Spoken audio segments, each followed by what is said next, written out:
성경을 보게 되면 우리 인생의 자리가 크게 세 가지 자리가 있는 걸 확인하게 됩니다. 그 첫 번째는 바로 애굽입니다.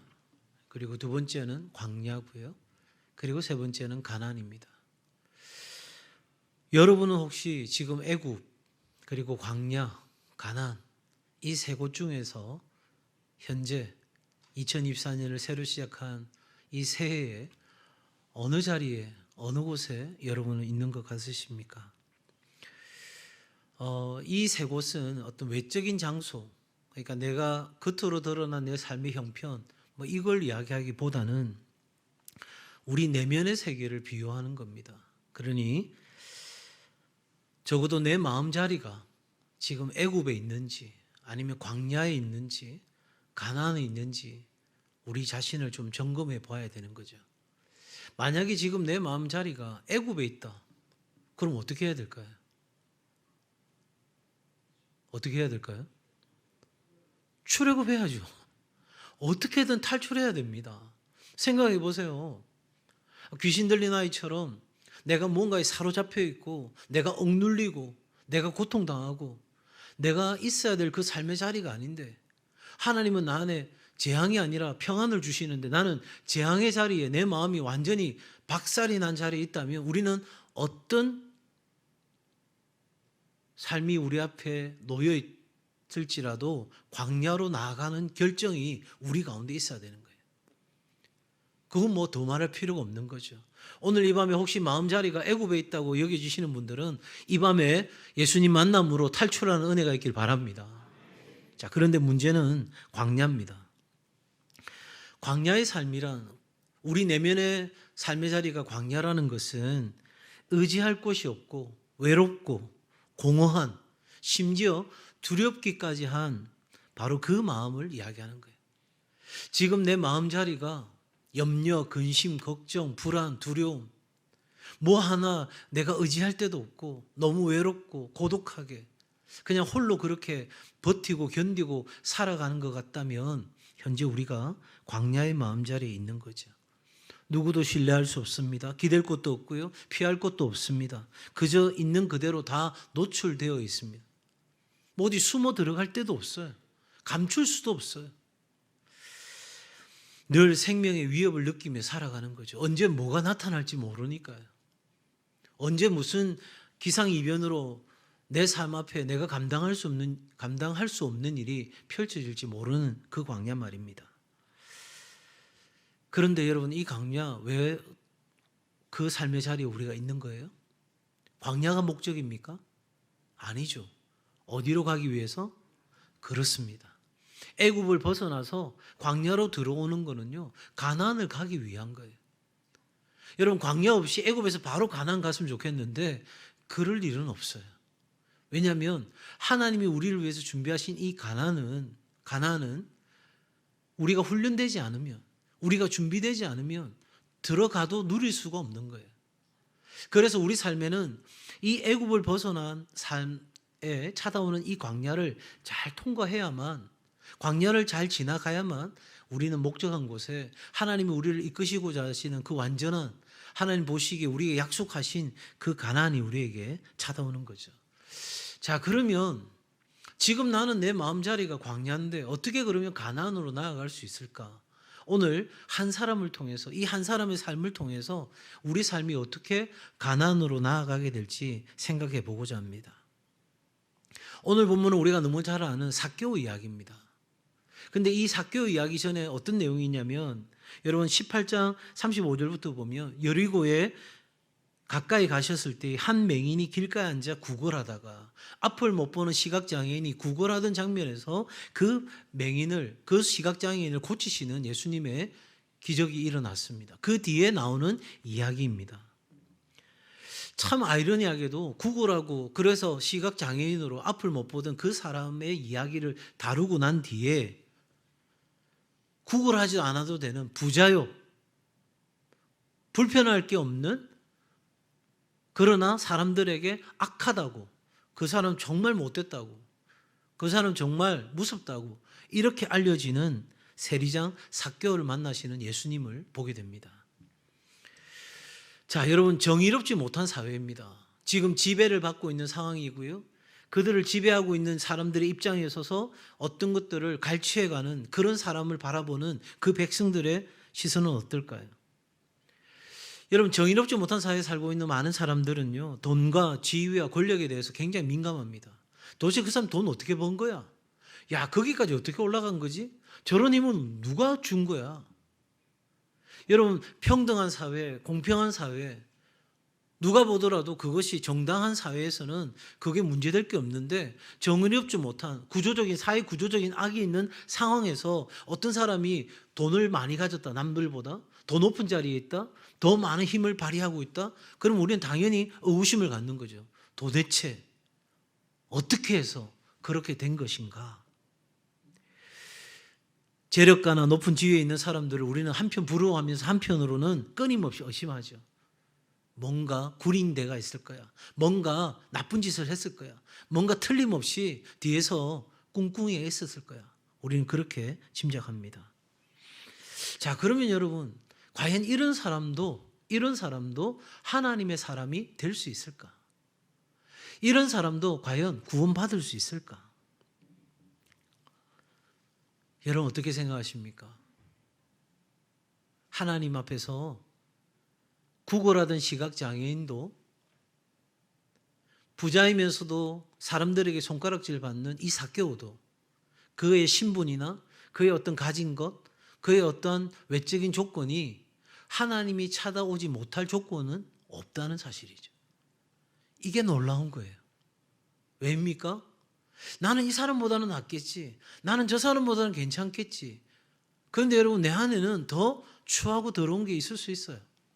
그런데 하나님께서 그 사람들을 다 찾아가셨다는 건 오늘 이 시간에도 나를 찾아오신다는 거예요.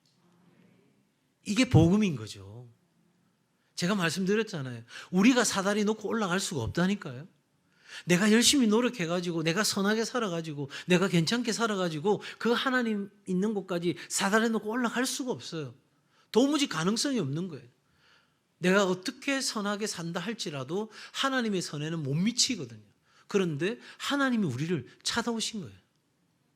나의 어떠함에 상관없이 우리가 아직 죄인 되었을 때, 내가 볼품없고 내가 하나님 보실 때는 너무나 덕지덕지 때가, 죄가 가득 묻어있는 그런 우리 인생 가운데 찾아오셨다. 여러분, 이것이 구원의 시작입니다.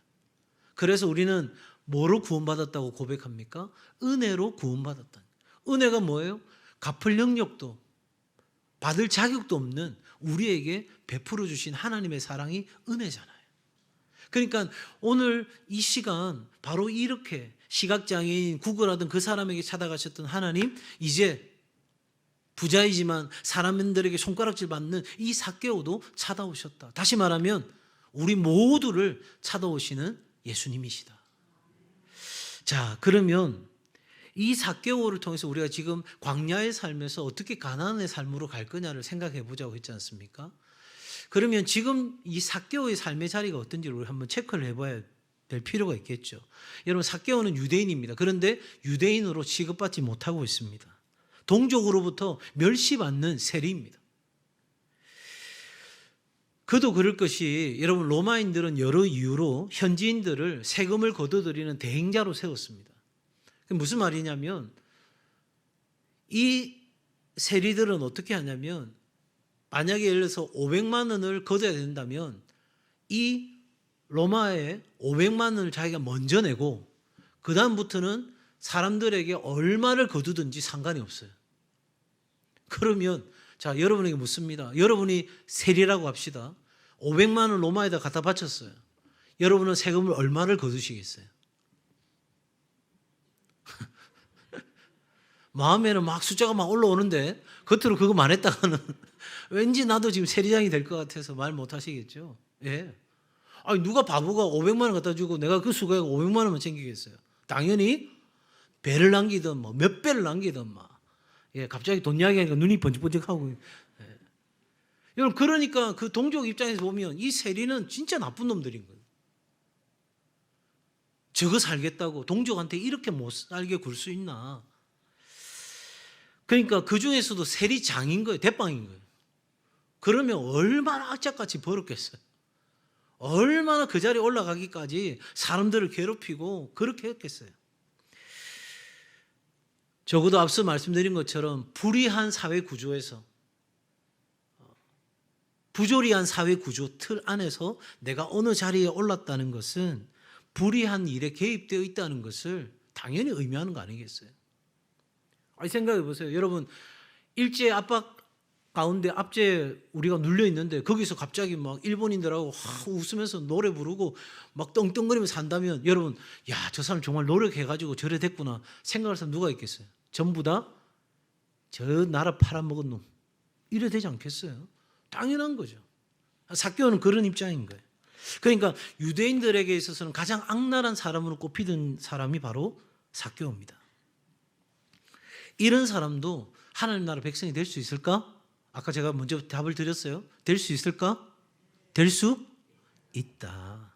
여러분 19장 9절 말씀 한번 같이 읽어볼까요? 19장 9절 말씀 같이 읽습니다. 시작. 예수께서 이르시되 오늘 구원이 이 집에 이르렀으니 이 사람도 아브라함의 자손이미로다. 아멘.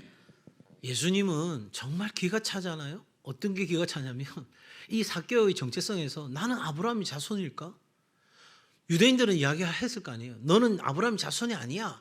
너 유대인이라고? 웃기지 마. 너 같은 인간이 무슨 유대인이야. 너가 무슨 아브라함 자손이야. 그런데 예수님께서는 내가 구원을 받았다고만 말씀하지 않고 그 구원의 확실한 정체성을 이야기합니다. 너는 아브라함의 자손이다.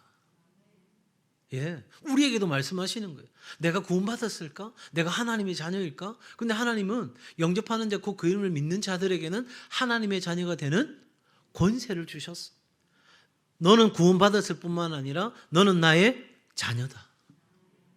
동일한 말이죠. 자, 여러분, 여기까지는 우리가 어느 정도 생각이 되는데 왜 지금 삭개오가 광야를 걷고 있다고 이야기하느냐면 핵심 포인트 하나가 나와요. 3절입니다. 그가 예수께서 어떠한 사람인가 하여 보고자 하되, 2절에서는 뭐라고 했어요? 세리장이고 직업을 말해주고 위치를 말해주고 부자라고까지 소개했어요. 그것까지 좋았어요. 그런데 3절에 보니까 부정적인 게 하나 나와요. 뭐가 작다고요? 키가 작다고. 여러분, 저 정도 됐으면 키가 작다고 이야기했을까요? 갑자기 코웃음 치는 사람은 누구예요 도대체? 크다 이거죠. 그죠? 예. 여러분, 엄청나게 작았겠죠. 그러니까 어릴 때부터 이건 자기 컴플렉스가 된 거예요. 사람들이 얼마나 놀렸겠어요. 그죠? 땅꼬마라고. 예? 짜리몽땅하다고. 막 놀렸을 거예요. 여러분, 주목받지 못하는 인생이었어요. 놀림감이 당하는 인생이었어요. 그러니까 여러분, 키가 작다고 하는 이 말 속에서 우리는 그가 갖고 있는 열등감을 볼 수 있는 거죠. 그냥 단순히 키가 작다는 그냥 외형을 말해주는 게 아니라, 그래서 나무 위로 올라갔다 그거 말하려고 키 작다고 말한 것이 아니라 이 삭개오의 마음자리가 광야에 있다는 사실을 보여주는 하나의 중요한 팁이 되는 거예요. 자, 여러분, 그러니까 자신 안에 열등감이 오니까 이 열등감을 포장해야 되잖아요. 그게 뭐냐면 자존심인 거예요. 자존심은 뭐냐면, 여러분, 자존감과 자존심은 달라요. 자존심은 남이 나를 어떻게 보느냐인 거예요.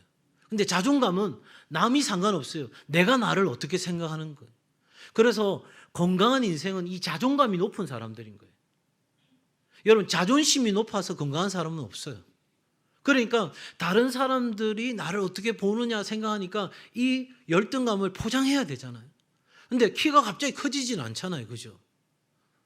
그러니까 이걸 포장하기 위해서는 무슨 생각을 했을까? 우리가 이 삭개오의 어떤 상황들을 통해서 충분히 짐작할 수 있는 것은 내가 어떻게든 돈을 많이 모아서 절대 사람들이 나를 무시 못할 만한 그런 위치에 있었다고 생각합니다. 자, 여러분, 그러니까 키와 약점을 보완하는 것, 이것을 해결하는 것이 그의 최대의 인생 목적이었겠죠. 그리고 마침내 세리장까지 오르고 자신의 꿈을 이룬 것과 같았습니다. 사람들이 무시할 수 없을 만큼 돈도 많이 모았고요. 그의 작은 키가 더 이상 이제는 문제가 되지 않는 것 같아 생각되는 그 시점에 아무리 돈을 많이 모으고 사람들을 못 살게 굴고 지배하는 위치에 있어도 내 내면 안의 광야의 이 삶의 자리가 해결되지 않는 거예요. 작은 키의 이 문제는 그대로 있는 거예요. 여러분, 삭개오에게는 작은 키지만 우리에게는 또 다른 여러 가지가 있을 수 있어요. 나의 건강이 약점이 될 수도 있고요. 내 자녀가 약점이 될 수도 있고요. 내 삶의 어떤 상황들이 내 인생 가운데 약점이 될 수 있어요. 그래서 그거 나타내 보이지 않으려고 무진장 애를 쓰고 노력하는데, 그래서 남들이 보기에는 그거 눈치 못 채는 것 같은데 실상은 내면에 내 안에 그것이 있는 거예요.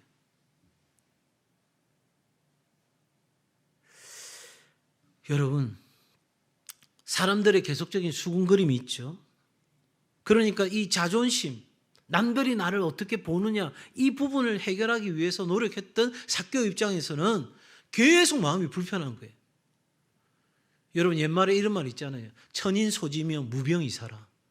1000명에게 손가락질 받으면 병이 없어도 죽는다는 말이잖아요.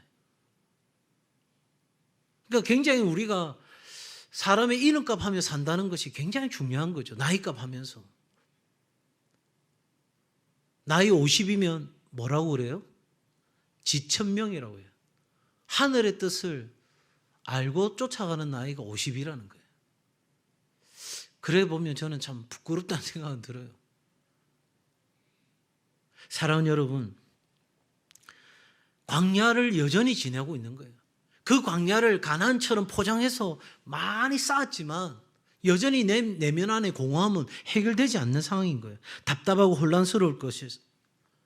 그의 가슴 안에는 열등감이 자리 잡고 있는 거예요. 좀처럼 사라지지 않습니다. 자신의 약점을 감추려고 그가 추구하고 가졌던 모든 것들이 자신을 행복하게 해주지 않는 거예요. 낮에는 그 돈을 보면서 웃고 막 즐거워하는데 밤이 되면 아무도 없는 홀로 남아서 그 고독 속에 빠져있는 삶.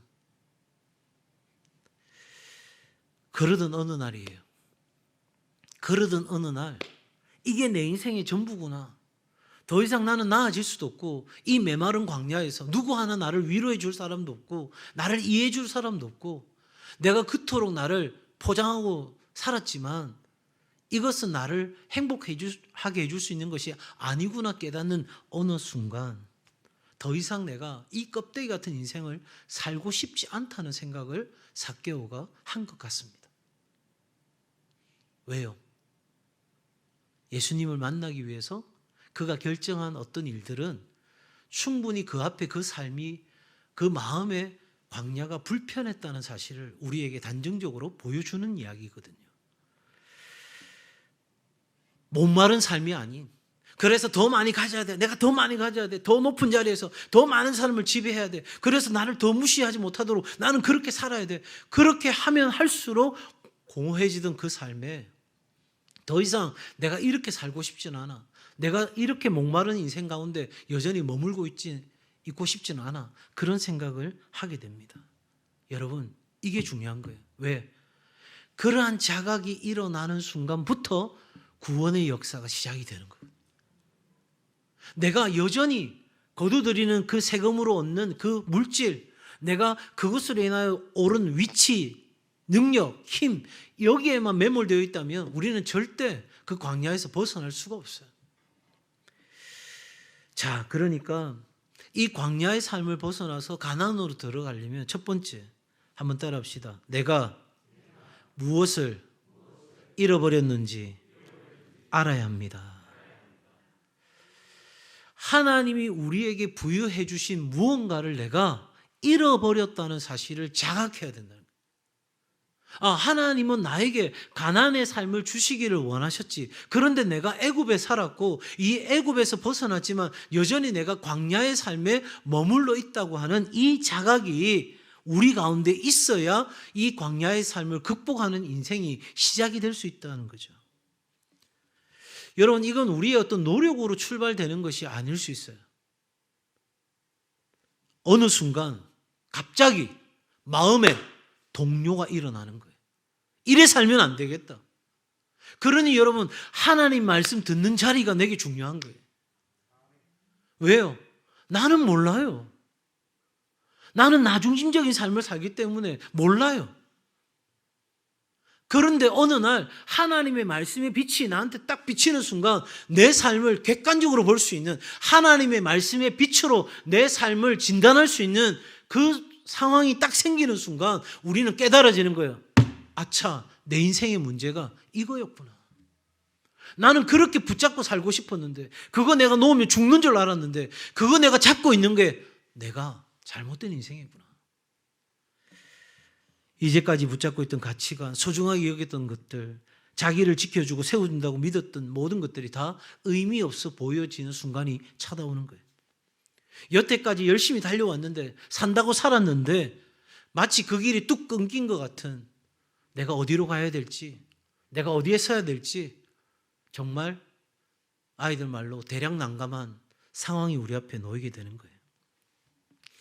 삭개오는 지금까지 어떤 인생 살았습니까? 목표 지향적인 삶을 살았어요. 목표를 정했어요. 자, 이번 달에는 내가 얼마를 냈으니까, 올해는 내가 얼마를 냈으니까 얼마를 거둬야 되겠어. 뭐 다른 거는 없어요. 오로지 돈인 거예요. 돈. 누가 나 알아주는 것도 아니에요. 볼품도 없는 사람이에요. 그리고 그렇게 열등감으로 살아왔던 인생이니까 오직 돈에 목숨 걸은 거예요.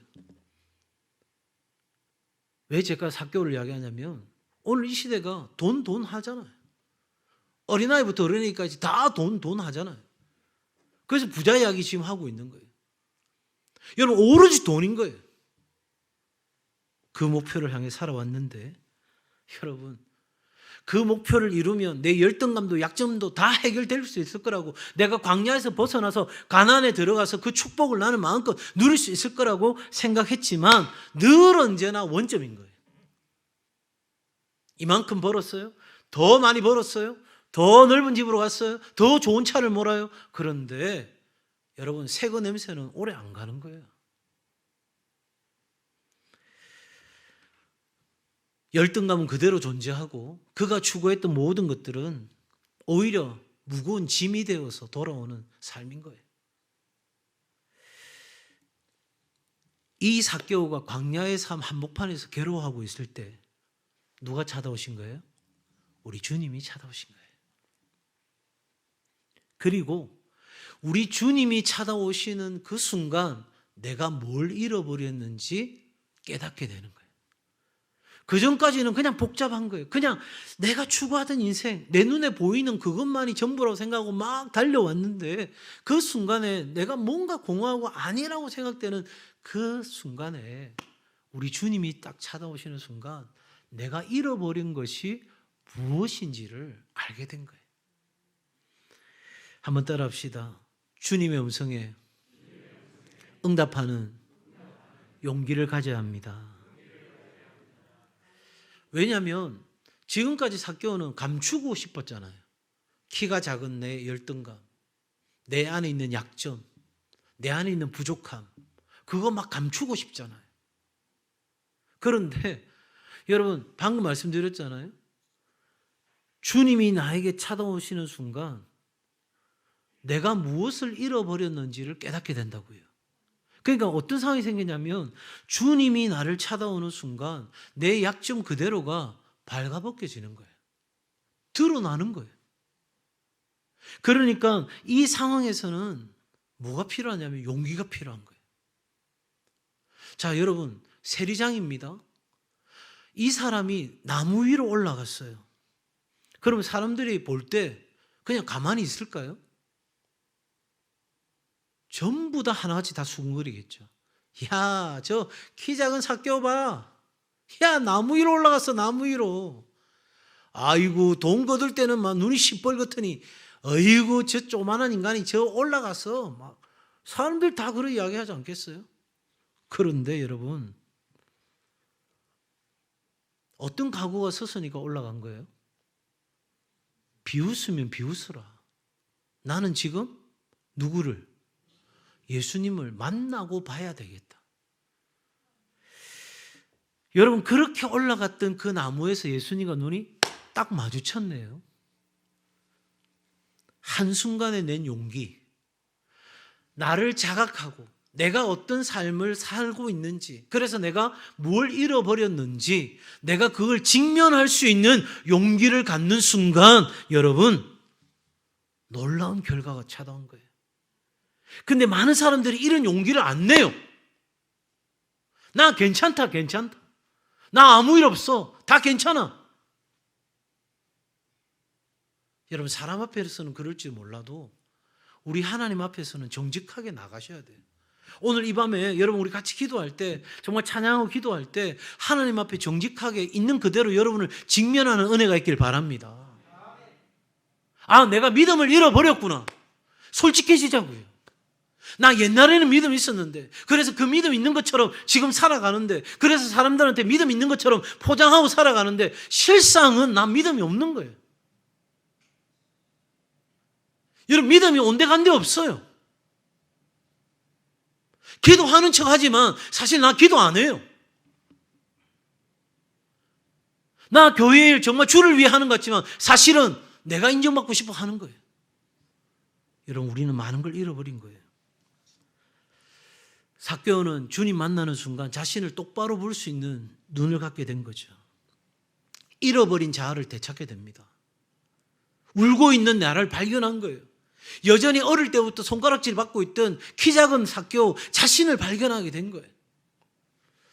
제가 어제 TV 보는데 그 강효욱 씨가 이렇게 어떤 그 반려견을 키우는 가정에 가서 이렇게 솔루션을 진행하는데 제가 참 의미 있는 그 내용을 봤어요. 뭐냐면 이 강아지와 그 여자 보호자가 너무나 이렇게 경계가 없이 붙어 있는 상황이 된 거예요.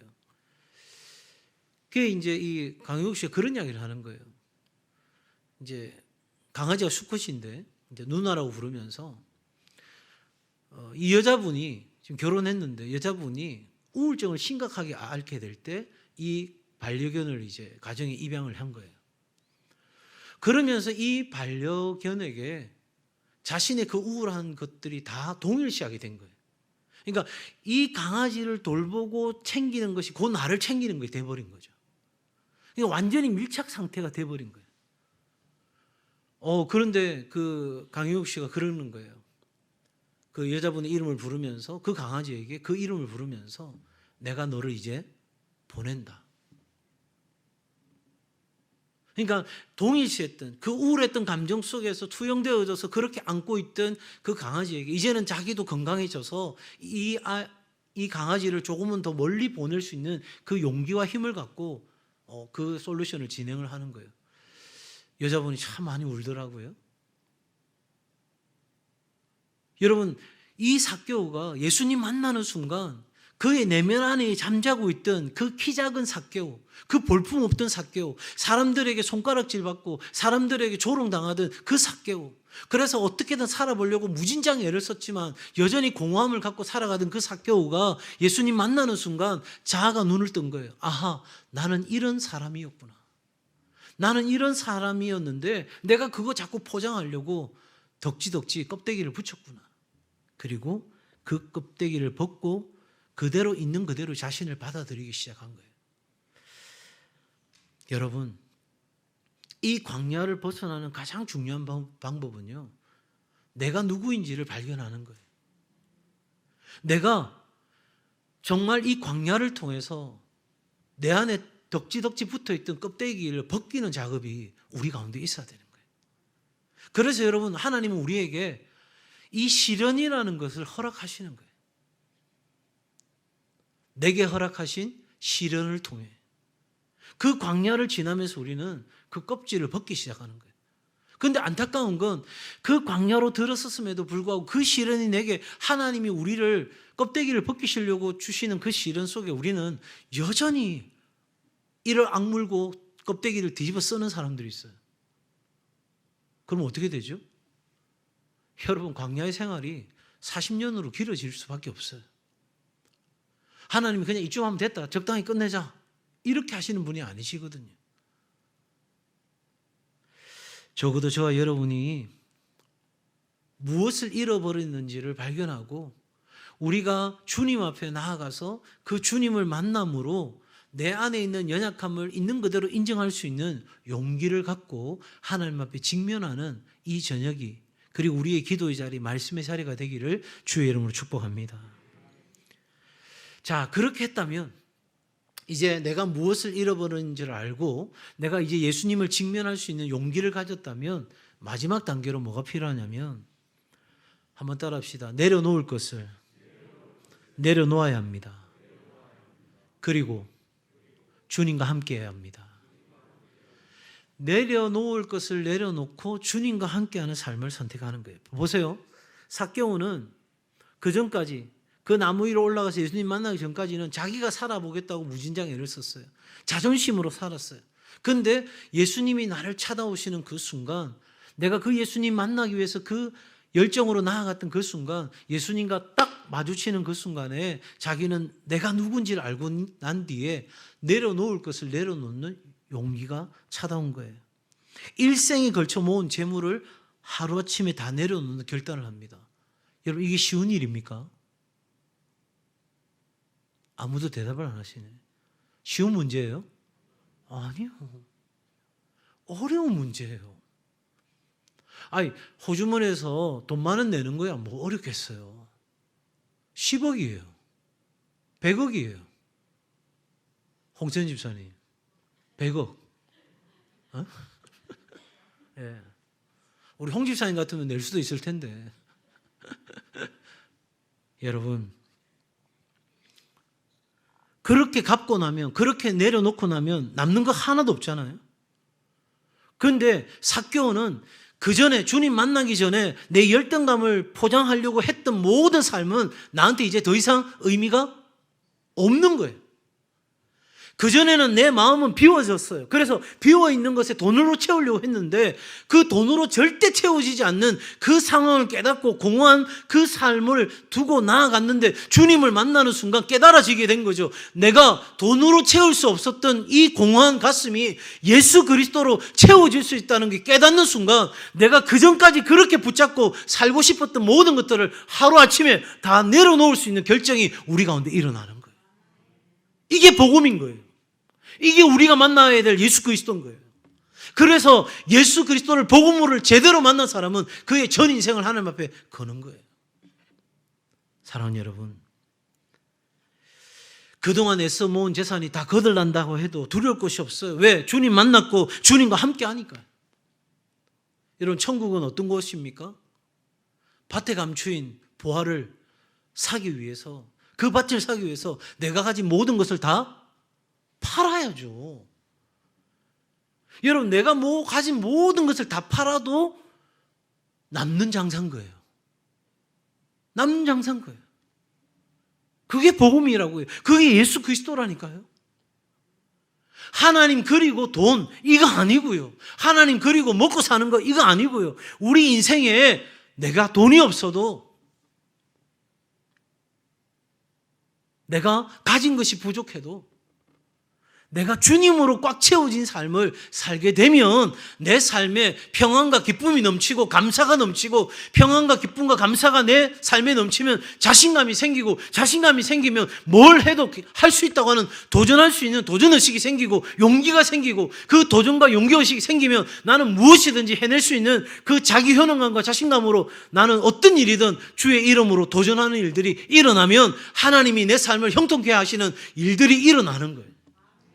그런데 이 첫 단추가 제대로 끼워지지 않고 내가 어떻게 해보려고 애쓰면 애쓸수록 우리는 깊은 늪에 빠지는 거예요.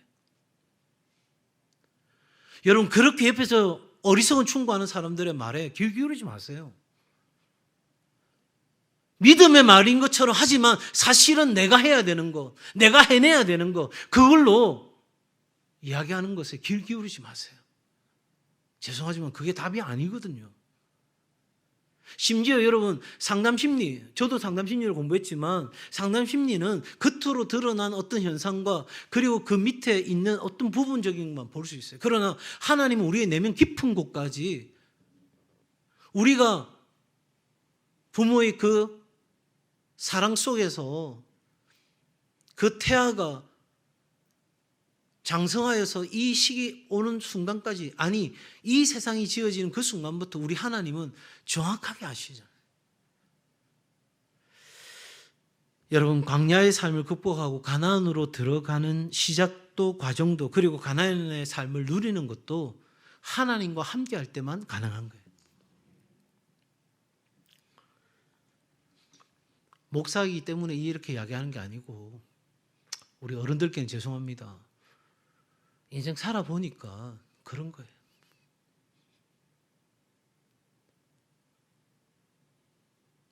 여러분, 저는 제 부모님들 생각해 보면 제가 오래 살 거라고 별로 생각이 안 들어요. 두 분 다 시원하게 돌아가셨으니까요. 누가 그렇게 인생을 마무리하게 될지 누가 알았겠어요? 몰랐습니다. 저도 몰랐습니다. 여러분, 내 인생이 내 시간표대로 가주는 게 아니잖아요. 내가 원한다고 그게 다 내 삶에 이루어지는 게 아니잖아요. 그러나 한 가지 분명한 것은 하나님과 함께하면 그 인생이 가장 복된 인생인 줄 믿습니다. 이게 우리의 믿음인 거예요. 세상 사람들이 믿든 안 믿든 그거 상관없어요. 우리가 믿는 것은 하나님과 함께하는 삶이 가장 복된 인생이다. 그래서 내가 가난해도 좋아, 병들어도 좋아, 내가 가진 모든 것을 다 잃어도 좋아, 주와 함께라면. 라면 중에 최고 왔다 라면이 주와 함께 라면이. 네. 앞으로 라면 드실 때마다 주와 함께 라면. 네. 여러분, 하나님 우리를 사랑하십니다. 우리를 귀하게 여기시고요, 우리를 보석같이 여기십니다. 내가 너를 보배처럼 여긴다는 거예요. 자, 옆에 분 한번 모십시다. 보배가 앉아 있습니다. 보석이 앉아 있습니다. 다이아몬드 같습니까? 예. 아이, 서로 보는데 이상한 녹그릇 보듯이 보지 마시고, 예. 하나님은요, 우리를 비싼 값을 주고 사셨어요. 얼마짜리요? 예수님짜리요. 비교될 수 없는 거예요. 나 하나 살리시겠다고 하나님이 아들 예수를 내어주셨다니까요. 여러분, 여러분의 자녀 옆에 있는 누구 위해서 심장이든 신장이든 막 떼어주시겠습니까? 아까 돈 물어볼 때도 대답 안 하시더니 떼어주시겠어요? 저한테 물어봐 주세요. 떼어줄 거냐고요? 못 떼줍니다. 못 떼줍니다. 모르겠어요. 제 거는 주실 수 있을지 몰라도 내 아들 거는 못 주겠어요. 근데 하나님 주셨다니까요. 이 좁은 몸뚱아리에, 이 썩어질 부족하고 부끄러운 이 몸뚱아리에 우리 주님이 오셨어요. 그러니 여러분, 나를 사랑하셔서 내 안에 오신 이 하나님과 함께 할 때 진정한 나를 찾게 되는 거예요. 지금까지는 포장하려고 했어요. 지금까지는 그냥 남들이 나를 이렇게 볼까봐 그거 전전긍긍하며 살았어요. 사람들이 나를 어떻게 생각할까? 특히 우리나라 사람들 뭐가 있어요? 체면 있잖아요. 체면 있잖아요. 신앙생활도 마찬가지예요. 하나님 앞에서 내가 최선을 다해야 되는데 옆에 사람 자꾸 보는 거예요. 가만히 있다가 안 하려고 하다가 저 하는데 한 사람 해가지고는 안 바뀌어요. 두 사람 해가지고도 안 바뀌어요. 세 사람쯤 하면 나도 해야 되겠다. 여러분, 그분들 아시죠? 투앤폴리오, 송창식, 이렇게 윤영주 아시잖아요, 기억나? 제가 예전에 TV에서 보는데 정말 웃지 못할 일이 벌어졌어요. 이분들이 길을 가다가 그 횡단보도 앞에 서가지고 장난친다고 하늘을 확 쳐다보면 손가락질을 막 하고 있을 때요. 그 순간 어떤 일이 벌어졌을까요? 사람들이 횡단보도는 안 건너가고 이 사람들이 보고 있는 하늘 방향을 보고 사람들이 모여가지고 전부 다 쳐다보고 있더래요. 그래서 사람들이 다 쳐다보고 난 뒤에 자기들은 걸어갔대. 여러분, 우리는 남들이 하는 거, 남들이 나한테 뭐라고 하나 굉장히 신경 많이 쓰는데, 그래서 우리는 어떻게든 포장하고 싶은 거예요. 그래서 저희 부모님도 제가 중고등학교 때 사자, 검사, 판사 근데 사자가 방향이 잘못됐어요. 목사가 됐어요. 여러분, 우리 주님 만나는 순간 내가 누군지를 아는 거예요. 우리 정말 보배 같은 청소년들이 이렇게 나와서 봉사하는데 너무너무 저는 고마워요. 요즘 이런 애들이 어디 있어요? 여러분 만나면 용돈도 주시고 맛있는 것도 다 주시고 예지야 아멘을 해야 돼. 지명이 보세요. 드럼 열심히 치잖아요. 드럼 다 부서질 것 같아요 지금. 여러분 주님 만나야 내가 누군지를 정확하게 알고 광야의 삶에 있는 내 현실을 깨닫게 되고 내가 연약함의 그 모습 그대로 주님 앞에 가져가고 그렇게 가져가는 내 삶을 통해서 나를 직면하는 그 순간 우리는 하나님과 함께하는 내 삶에 대한 정확한 필요를 깨닫게 되고 우리는 하나님께 나아가는 은혜를 얻게 되는 줄 믿습니다. 그러므로 우리는 오늘 살아갈 때 이 광야에서 가나안으로 가기 위해서는 딱 필요한 게 한 가지예요. 하나님과 함께하는 삶을 경험해야 되는 거예요. 왜? 가나안에는 누가 약속하신 곳이에요? 하나님이 약속하신 곳이에요. 그 가나안에는 누가 계세요? 하나님이 계셔요. 물론 광야에도 하나님이 계시지만 우리에게 약속하신 그 가나안에 살아가는 삶은 하나님과 함께하지 않으면 살 수 없는 삶인 거예요. 여러분 천국 가서 하나님이 없는 천국, 천국입니까? 가나안에 하나님이 없는데 그게 가나안입니까? 혹시 여러분 이 생각하지 않아요? 하나님은 모르겠어요. 그냥 내가 돈 걱정 없이 살았으면 좋겠어요. 그게 나한테는 천국이에요. 한 두세 분 정도가 발가락을 살짝 들은 것 같아요. 그게 맞습니다. 그게 아니라고요. 우리의 초점이 하나님 외에 다른 것에 맞춰지면 우리는 절대 광야를 지나 가나안으로 들어갈 수 없어요. 우리의 초점이 하나님께 안 맞춰지고 다른 것에 맞춰져 있으면 그 순간은 뭔가 벗어난 것 같은데 아까 이야기했잖아요. 삭개오가 여전히 그 자리에 있다고요. 예수님을 만나면 우리는 광야를 지나 가나안으로 들어가게 되는 줄 믿습니다. 여러분 구약에서 이 가나안은 율법을 지킴으로 하나님의 명령을 지킴으로 들어가는 거였다면 이제 우리는 가나안은 하나님의 은혜로 들어가요. 예수 그리스도께서 우리에게 그 모든 율법을 은혜로 바꿔놓으신 거예요. 그러니 여러분 우리가 혹시라도 지금 내 마음의 자리가 이제는 광야를 지나서 가나안 자리에 있다면 그건 내가 하나님 말씀을 잘 지켜서 들어간 것이라기보다는 하나님의 뭐로 들어갔다? 은혜로 들어갔다. 한번 정리해 보겠습니다. 여러분 예수님 만나면 불행 끝 행복 시작이 아니라 예수님 만나면 먼저는 갈등과 고통이 일어나는 거예요. 인정하고 싶지 않았던 내 삶. 나 괜찮다고 생각했는데 나 이 정도면 됐다고 생각했는데 우리 주님 만나니까 나를 포장했던 위선들이 다 벗겨지는 거예요.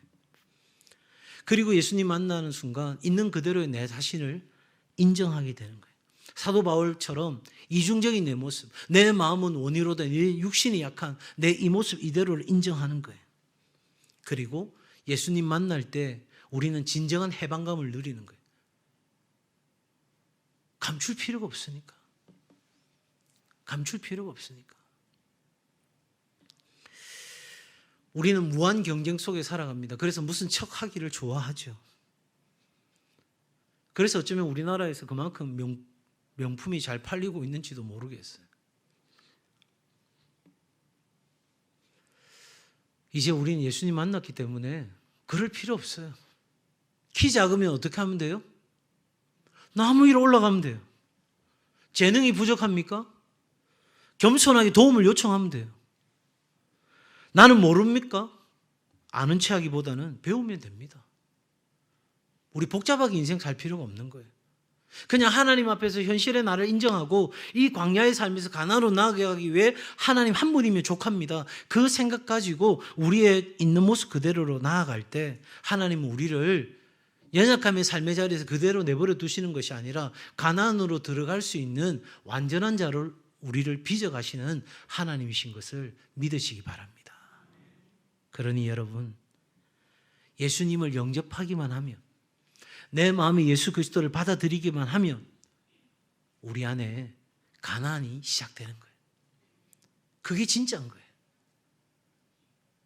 문제는 뭐냐면 내 안에 계신 예수님에 대한 확신이 내게 부족하기 때문에 오늘 이 저녁에 삭개오처럼 하나님 온전히 신뢰하면서 우리 주님 만나는 은혜가 있기를 주의 이름으로 축복합니다.